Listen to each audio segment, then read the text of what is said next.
Now, when Jesus was born in Bethlehem of Judea in the days of Herod the king, behold, wise men came to Jerusalem, asking, "Where is he that had been born King of the Jews? For we saw his star when it rose, and have come to worship him." 2 weeks ago I began a 3-part devotional series entitled Bethlehem, House of Bread. So far we looked at the promise and the awakening that God was going to bring to pass that which he had promised, that his son was going to be born in Bethlehem. Today we are looking at the fulfillment of that promise. The name Bethlehem, as we discussed earlier, means house of bread. God had promised to send his son, the bread of life, to be born in the house of bread. Though Bethlehem was considered insignificant, it was the place God chose as the birthplace for his son. As the prophet Isaiah had foretold, God sent the angel Gabriel to Nazareth, a small town in Galilee, to a virgin pledged to be married to a man named Joseph, a descendant of David. The virgin's name was Mary.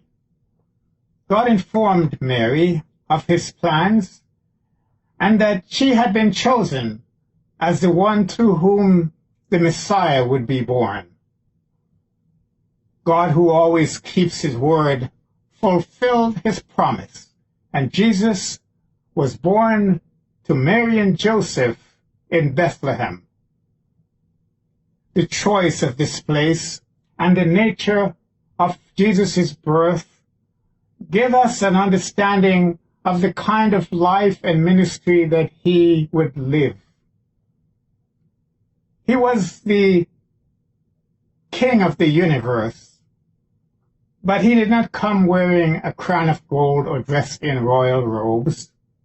He was the King of Kings and the Lord of Lords, but he wasn't born in a palace, but in a smelly stable among the animals, dressed in strips of cloth, and lay in a trough in which the animals feed.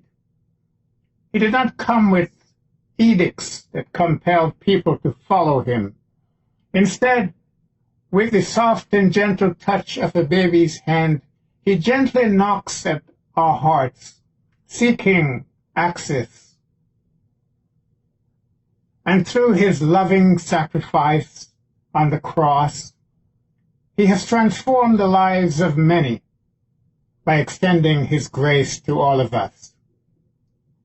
Ironically, the shepherds, one of the lowliest professions in Jesus' day, were the ones who were to receive the news firsthand of the Messiah's birth.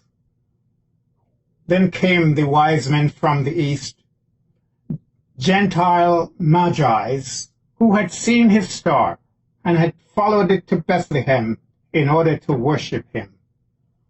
So right from the very beginning, the birth of Jesus in Bethlehem had worldwide implications. The news began locally and crossed national lines, international lines, going beyond ethnic boundaries and cultures. It speaks of a ever-widening scope of Jesus' ministry that he would have here in the entire world. So during this Christmas season, would you indeed let him be the reason for the season? Because you see, wise men and women still seek him today. Merry Christmas, everyone.